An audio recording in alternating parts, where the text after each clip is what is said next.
लेकिन हमारे देश के लिए, पूरी देश के लिए जो कानून बनाता है या कानून जो बनाया जाता है वो बेसिकली संसद बनाती है। ठीक है, पार्लियामेंट। आपने सुना होगा आज ये कानून बना, वो कानून बना, तो पूरे कंट्री के लिए, होल कंट्री के लिए जो कानून बनता है वो संसद में बनता है।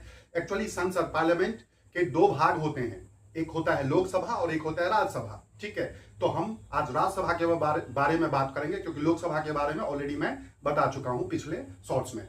एक्चुअली जब हम यदि आर्टिकल की बात करते हैं तो आर्टिकल 79 के थ्रू संसद डिफाइन किया गया है, और आर्टिकल 80 के थ्रू राज्यसभा, और आर्टिकल 81 के थ्रू लोकसभा की बातें की गई है। राज्यसभा जो है आर्टिकल 80 के थ्रू डिफाइन किया गया है, जिसमें उसको अपर हाउस कहा जाता है। मतलब राज्यसभा, ऐसे याद रखिएगा, राजाओं का सभा याद करने के लिए, तो राजा अपर वाले होते हैं, तो Rajya Sabha also known as upper house. और राज्यसभा को फिक्स हाउस भी कहा जाता है, क्योंकि राज्यसभा कभी डिसॉल्व नहीं होता, कभी भी भंग नहीं होता, यह ध्यान रखिएगा।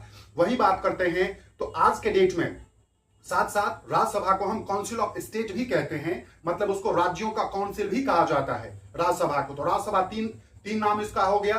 उसके बाद यदि बात करते हैं तो एट ए टाइम में राज्यसभा में मैक्सिमम जो सदस्यों की संख्या है अभी तक जो डिसाइडेड है वो 250 है, 250 है। वर्तमान में हमारे राज्यसभा में टोटल 245 सदस्यों की संख्या है। मतलब राज्यसभा के एमपी कहते हैं या मेंबर ऑफ पार्लियामेंट जो है वो एट ए टाइम में 245 है, जिसमें 12 सदस्य, 12 मेंबर जो है नॉमिनेटेड बाय प्रेसिडेंट, राष्ट्रपति के द्वारा मनोनीत किए जाते हैं, और 233 मेंबर का जो है मतलब एमपी ऑफ राज्यसभा 233 का जो है इलेक्शन होता है, और वो इनडायरेक्ट इलेक्शन होता है, जिसमें हम आप पार्टिसिपेट नहीं करते हैं, हमने जिसको चुना होता है वो उसमें पार्टिसिपेट करते हैं। और एक्चुअली इनको जो चुनते हैं वो एमएलए चुनते हैं।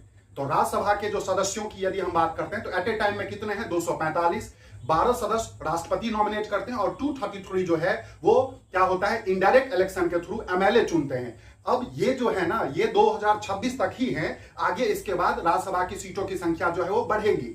अब यदि बात करते हैं तो राज्यसभा का जो टेन्योर है वो हमेशा फिक्स होता है, बट इसके मेंबर की जो इनके राज्यसभा के जो एमपी होते हैं ना, उनका जो टेन्योर है वो 6 साल का होता है। जी हाँ, 6 साल का होता है, और हर 2 साल बाद जो है 1/3 मेंबर जो है वो क्या होते हैं, रिटायर्ड होते हैं, उनके बदले दूसरे आते हैं, पर प्रॉपर चलता रहता है। वहीं राज्यसभा का जो चेयरमैन होता है वो भारत के उपराष्ट्रपति होते हैं, जो पदेन अध्यक्ष होते हैं एक्स ऑफिस को।